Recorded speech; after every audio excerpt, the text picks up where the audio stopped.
What is up, everybody? It's your boy Duty back again with another video, and oh my lord, the last few days have just been fire. Season 16 is lit. There's so much going on in the vortex. If you've been out of the loop, definitely go check out my channel. There's tons of funny content, from Phil losing his mind to yesterday's live stream of Duty to the Argentinian detractors and also memberships. That's right. If you weren't on my streams yesterday, the Argentinian detractors were coming in and bombing your boy Duty and giving out those free, sweet memberships. It'll probably happen again, so just keep your eye out for another Duty streams. Anyway, let's see what Phil had to say. That's right, our boy Phil is back. Disney Princess Phil is back because he's been living in a fantasy world, and I thought, what better way to capture the essence of Phil by bringing back Princess Phil. So let's get into it. Good evening, everybody. Phil here. Welcome to the Daily Wrap for what was Monday, the 3rd of June, 2024. Back to gaming today after a day of reacting yesterday. First on the podcast, we discussed in detail the game that I'll be playing tomorrow, as well as the way that the schedule is going to work for the week, because it's a weird week with both Summer Game Fest on Friday and with the Xbox showcase on Sunday, which is going to throw my streams for a loop and kind of change the schedule around. So if you're interested in that, please watch the show. Notably, we chose Crow Country as the game that I'm going to actually start playing as of tomorrow. Okay? All right. Then we played Fallout 4, and Fallout 4 was fun. Instead of focusing on the story, which is what originally I was going to do, we focused on doing all these quests for the Underground Railroad. Because remember, each faction in this particular game have their own specific quest lines that can lead to rewards and experience and the like. So I did a bunch of quests for them. I think one was like for Desdemona, one was for the Doctor, one was for Tinker Tom. And, you know, after doing a few of those, it basically took the whole stream. I'm really trying hard to get Curie to max out on her affinity, and it seems like she never is. I don't know if something's up, but, I mean, I've been having her as my companion for the longest effing time, and it still hasn't happened. I'm like, I just want to get her perk, which is supposed to be like a healing perk. It's never happening. So I don't know what's going on there. But outside of that, we got a couple of levels, got a few rewards, etc. It was a nice, chill stream. Lots of interaction with the audience. Just a good one overall. No complaints. Great, solid Fallout 4 stream. Tonight, All right, so let's talk about the whole FallGout chill stream. So, what ended up happening there was our boy filming $67, and of course, $50 came from one super debt. That's right, Captain Psycho, whoever the hell that is, came in and dropped a 50 bomb on my boy Phil. If it wasn't for that, the boy Phil would have been struggling making $17 on that stream. Again, I was on that stream, and the only thing people were doing were they were just LARPing. There were nothing but LARPers in the chat. You had your usual dents like Haseo and a few of them, Lucky Gremlin trying to keep the chat in line. But essentially, it was just dead on that stream. FallGout's been dead for a while. And just the mere fact that one dent came in and dropped a $50 tip and got him to $67 on FallGout made it a chill stream for Phil. Again, this just goes to show that Phil based all of his playthroughs solely on the amount of money that he gets. If he would have cracked barely $50 or less, he would have been talking about, we need to reassess FallGout. Maybe we need to stop playing FallGout because, of course, support isn't there. And that's what the last few days have been about. It's all been about low support and how Phil can, and Phil wanting to understand the best way for him to extract your cash from your Velcro wallet. That's essentially what it is. The night stream was no different. You had another dent that came in and dropped some big cash on Phil. And he never really, he hasn't come to that realization that if it isn't for one whale or two whales on a given stream, he's going to have a bad night. And there's nothing he can do to stop it at all. And last night was even funnier. Last night, the LARPers came out in full force, and apparently the theme was Pride Month. And our boy Phil was so uncomfortable trying to not seem intolerant. Let's see if he says anything about last night's stream. late stream with Gief in StreetFighter 6. First time actually dedicating an entire stream to Gief since the rebalance patch happened, and of course since I fixed my setup and now I have no major input delay playing the game online. I will say this, still incredibly hard to use him, even though they've balanced him out, being that I'm not, you know, a pro-level Zangief player.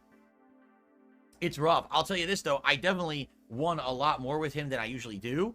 Had some really good close matchups. Actually counter drive impacted a few times. Like, for example, one of the things that always used to get me was the Jamie corner mix-up into drive impact. And I got out of it today. I counter drive impacted it. There was several times in matches where I was going to lose it. Boom, I got the counter drive impact. There was a Kimberly match. She was about to win with it. Counter drive impact. Yes. So definitely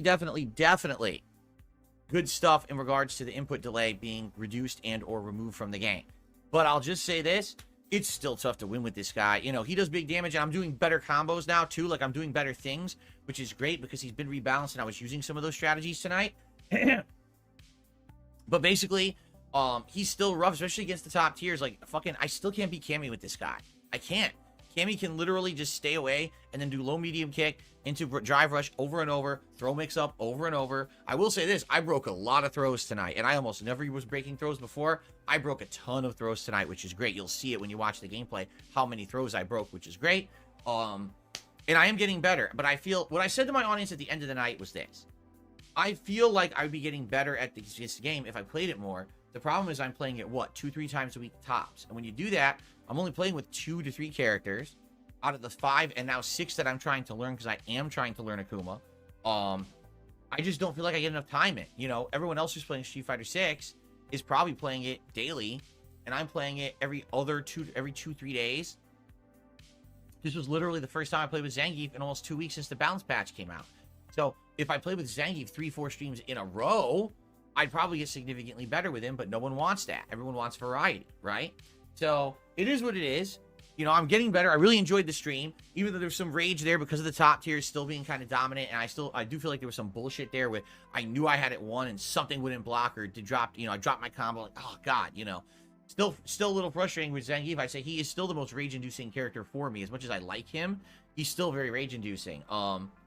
Anyway, good stuff tonight though. I definitely think you'll enjoy the set. I'm almost positive I won more than I lost, because there were some streaks there. I actually had a good streak of wins there at one point. So enjoy. And again, enjoy the increased visual quality, because now the quality of these videos I'm making is so effing good. People loved the Lily the other day. Hope you enjoyed the Zangief. All right. Now, couple updates. Alrighty, so yeah, your boy Duty was watching the Street Fighter playthrough, and last night was just hilarious. But you had this one guy that was trolling Phil on Street Fighter. He was playing as Jamie, and his name was DoorDash Villain. Hogan Poolers. Oh my God, it was so funny, and Phil was so annoyed and frustrated, and the guy was beating his ass. The other thing is, he did terrible. He lost more than he won. He did. There was a good amount of raging, but the best part of the night was, of course, the LARPers that came out in full force and were spamming his chat with Pride stuff, Pride Month stuff. And Phil, just the look on Phil's face, he was trying his best to ignore it because he didn't want to see him intolerant. You know how that goes. You got to be very careful that you're not deemed to be intolerant.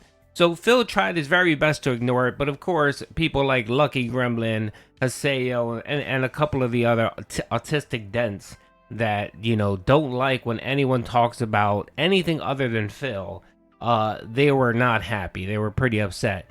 So after about an hour of just spamming the chat with Pride stuff, Phil had enough, and he just went ahead and just banned probably like 30 people. 30 people, a lot of them were members. And the thing was, they weren't even being rude. They were just posting Pride flags and saying, oh, happy Pride Month and stuff like that. It wasn't like gratuitous stuff. You know, it was just, you know, posting Pride stuff. And he tried so hard to not be intolerant and ignore it. But of course, when the paying dents speak up, Phil has to do something. So he went ahead and just went on a banning spree and just banned a whole bunch of people. And it was just chef's kiss. On top of that, the rage was great. I'm actually putting together the compilation clips of his sucky matches last night, and I'll be posting that shortly. But yeah, it was great. It was great watching him just struggle with those type of things. And of course, after he started banning a few people, some other people came in chat and said, "Hey man, why are you being so intolerant?" Oh my lord, it was so fucking great. Anyway, that's it. Nothing else. But of course, the new excuse now, of course, for why he's sucking is oh, what did he just say? He had a new excuse just now. He can't say lag anymore. He can't use netcode excuses. He's oh, what the hell did he just say? He just used a new excuse. Um I don't know. It's all bullshit anyway. If you watch the video, you'll hear his excuse anyway. And yeah. I know what the excuse. The excuse is he doesn't play enough. He doesn't play enough. He only plays it 2 or 3 times a week, and everyone else that's playing it is playing it every day, and that's why he sucks. So that's the new excuse, folks, for this season is he doesn't have enough opportunity to play Street Fighter. Okay, let's see what else he has to say. Number 1, tomorrow's schedule.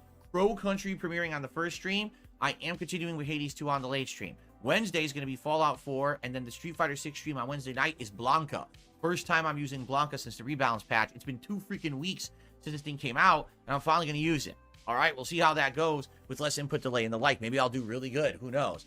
But another cool update. This coming Friday Night Fights, the rematch against Brian, top tier rated, who I did a lobby against 2 weeks ago. We're going to do it again, and this time I have a microphone for PS5, so I'll be able to do voice communication with Brian, and you should hear his voice, he'll hear mine. We'll be able to talk while we play. I feel like that's just going to make it better, and of course I'm going to have the increased visual quality and no input delay, so the matches hopefully will be epically good.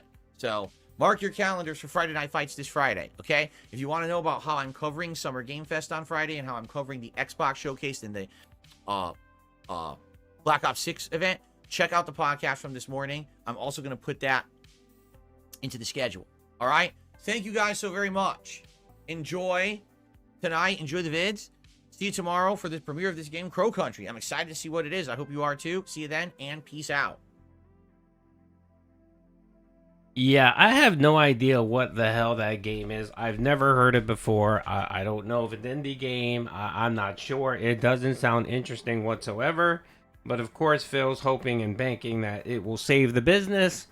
And like everything, I mean, I'm guessing he'll play it a little bit. He won't get any traction. He'll get frustrated and then wage quit it, of course. And then he'll sit and bitch and complain. Well, he can't complain that he's doing what the dents told him to do, because he's already used that already. So for him to go back to that well, his viewers will be upset that he keeps harping on that. So he'll have to come up with a new excuse. He'll have to look at his Rolodex of excuses and determine what else can he say to, again, extract money out of the Velcro wallets of the dents. Because again, folks, don't let Phil fool you. This is all about money. It's all about money. It has nothing to do with meaningfulness. It has nothing to do with quality content. It has nothing to do with any of that. All this has to do is with money. I'll give you an example. Last night he made $112 because one dent came in and dropped like $60-$70 on him, right?